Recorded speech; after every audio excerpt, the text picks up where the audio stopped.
For my dear. After 5 minutes, you shall present.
Gather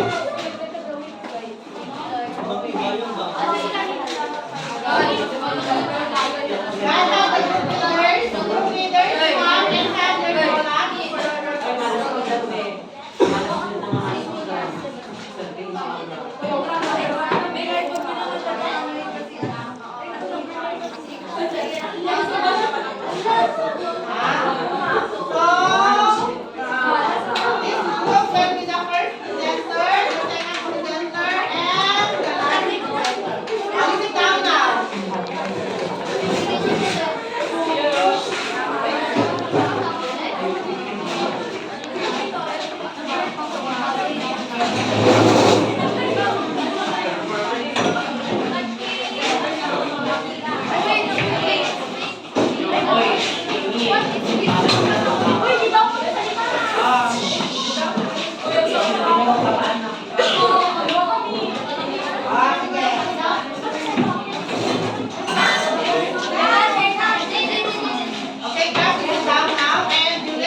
First group, listen to the presenters.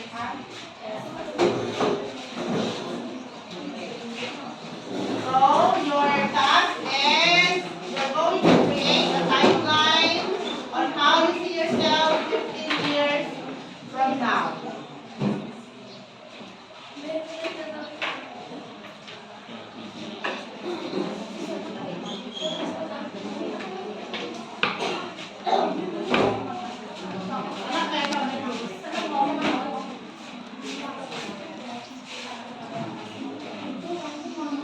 Okay, so you will be graded on this rubrics, delivery, content, and enthusiasm.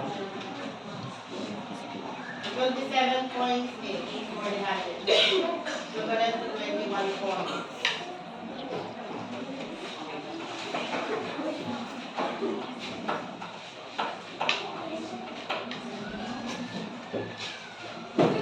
Years later, Aura has done her studies and now assists by civil engineer. She had dedicated years to building safe and beautiful homes for families, but now she was preparing for something more special, her own growing family. She and her husband would finally meet their first child despite her busy schedule. She never felt alone. Her husband was always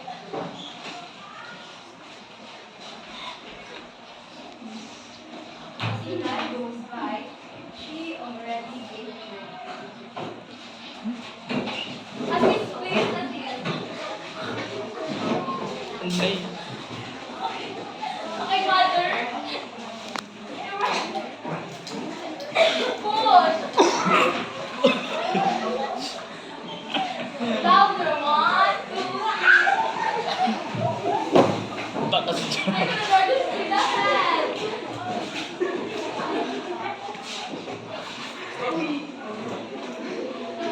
Tapos delivery. It turned out to be very light for her. Because after she gave birth to her child, she found out that her loving husband cheated with her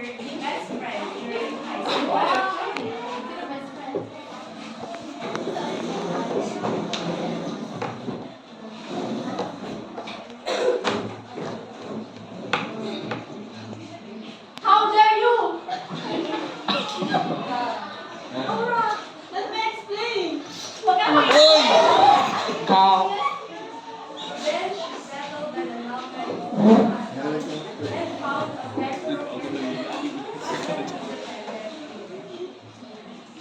Finally, she got to live her life to the fullest together with her. Just like how she pictured herself 15 years ago. Now, she's a successful civil engineer with the highest rank in the country.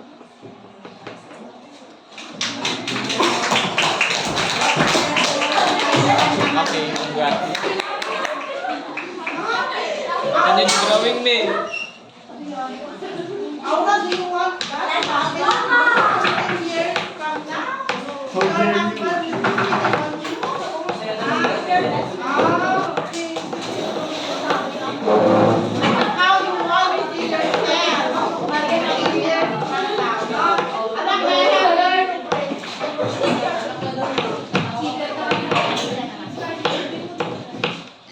I hope you have read okay? Okay, so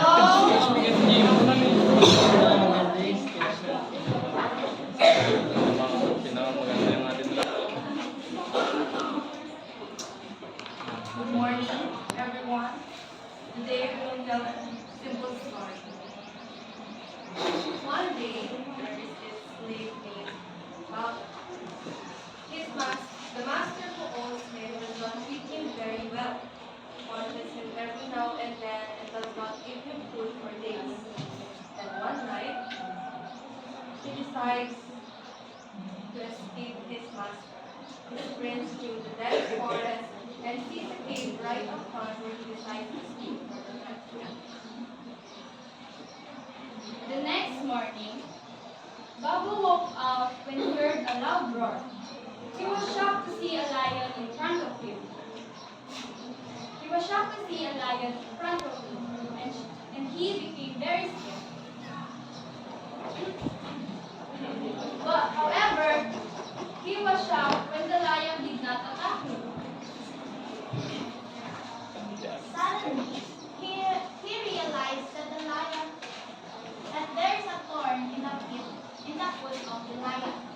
So, he decided to help to remove the thorn.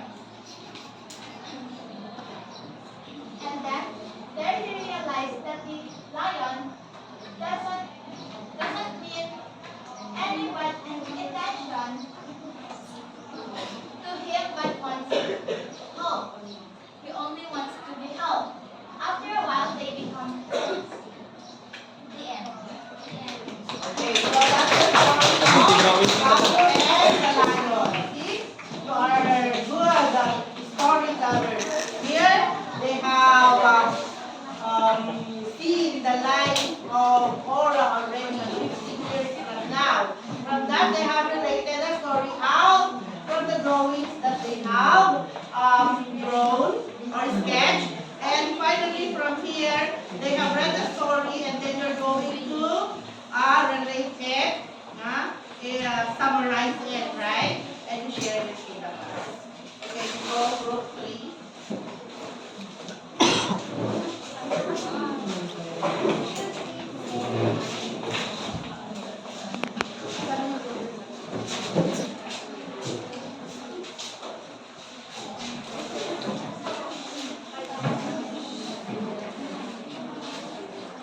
Good morning, everyone. We are the group 1 and we are just read the text and then fill out the story elements. That is it. So the text is, long time ago, in a small village near the beach in West Sumatra, lived a woman and her son, Malin Kundang. Malin Kundang's father had passed away when he was a baby, and he had to live hard with his mother. Malin Kundang was a healthy, diligent, and a strong child. He usually went to the sea to catch fish and brought it to his mother or sold it in the town. One day, when Malin Kundang was sailing as usual, he saw a merchant's ship which was being raided by a small band of pirates. With his brave and power, Malin Kundang defeated the pirates. The merchant was so happy and asked Malin Kundang Kundang agreed. And many years later, Malin Kundang became a wealthy merchant with a huge ship, loads of trading goods, many ship crews, and a beautiful wife. In his journey, the ship landed on a beach. The villagers recognized him, and the news ran fast in the town. Malin Kundang became a rich man, and now he is here. His mother, in deepful sadness, after years of loneliness, ran to the beach to meet her beloved son again. When the mother came, Malin Kundang, in front of his well-dressed wife, his crews and his own gloriness, denied to meet that old, poor, and dirty woman. For 3 times she begged Malin Kundang, and for 3 times yelled at him. At last, Malin Kundang said to her, "Enough, old woman! I have never had a mother like you, a dirty and ugly peasant." Then he ordered his crews to set sail. Enraged, she cursed Malin Kundang that he would turn into a stone if he didn't apologize. Malin Kundang just laughed and set sail. In the quiet sea, suddenly a thunderstorm came. His huge ship was wrecked, and it was too late for Malin Kundang to apologize.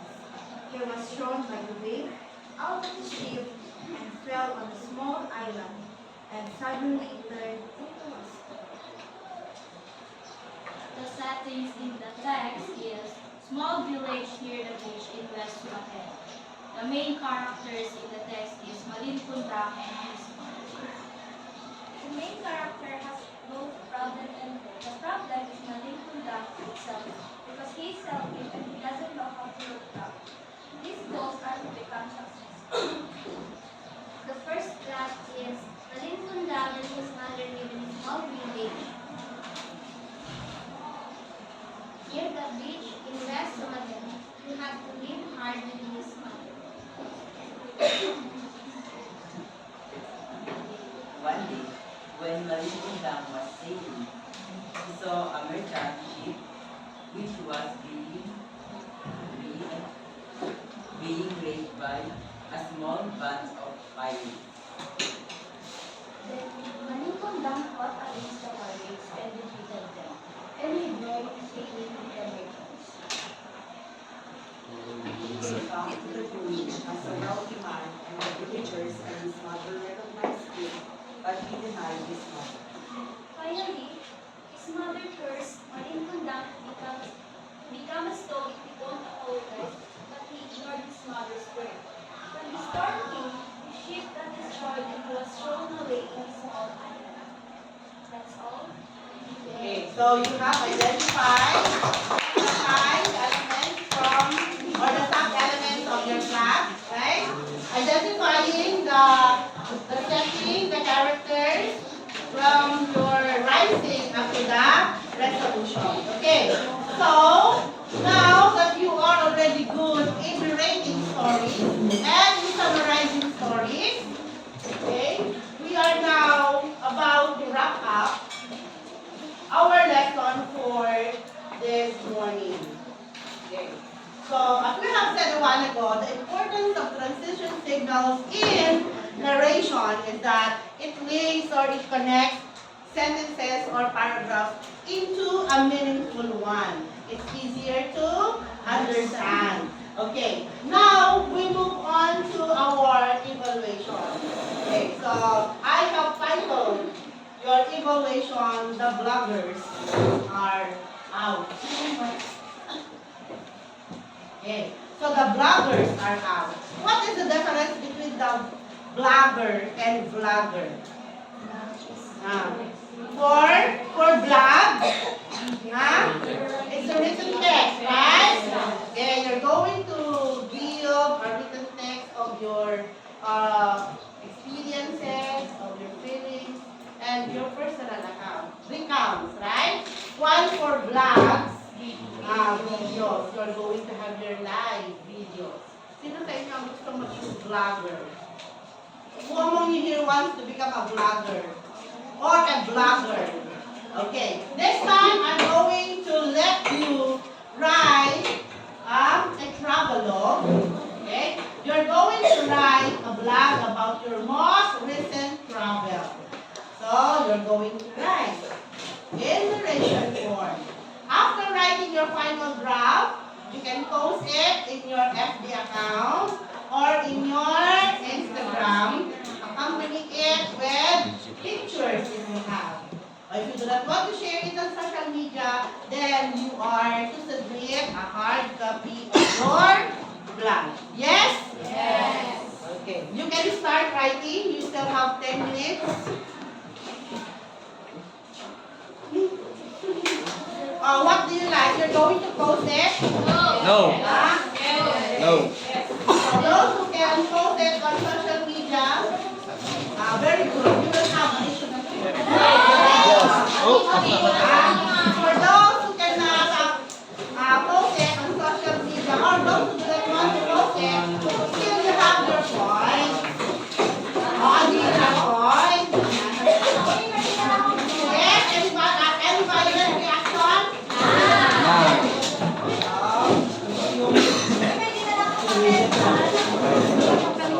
Right.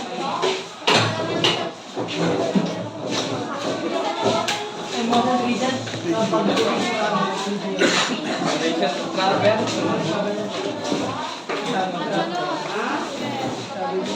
Yes, you can post it.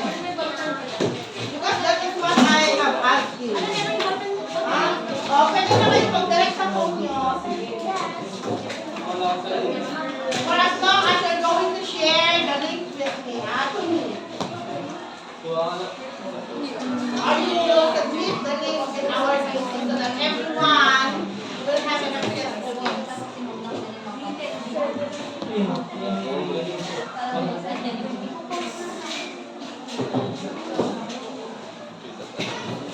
Those who do not want to use their cell phones, you can write it and submit the hard copy to me.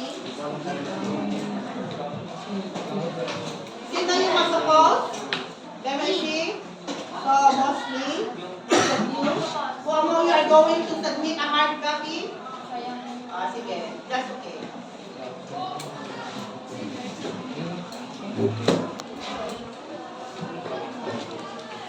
Bell.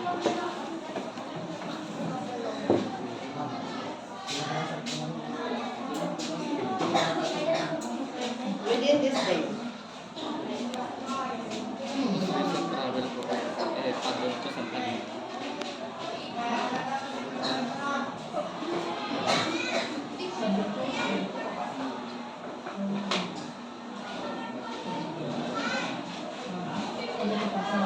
Okay, rubrics will be content and organization. Do you want to include most like? No. Okay, so we only focus on the content and organization. Yes? Content will be 10 points, organization will be 10 points, and grammar will be 5. Would that be okay? Yes.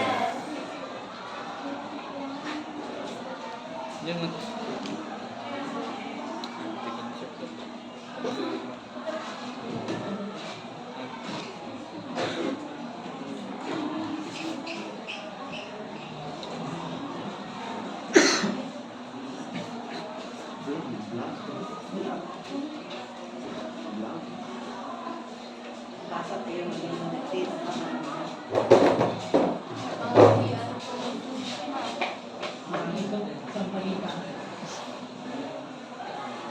Okay, you still have 2 minutes. You can pass or you can post your blog within the day. And for your assignment,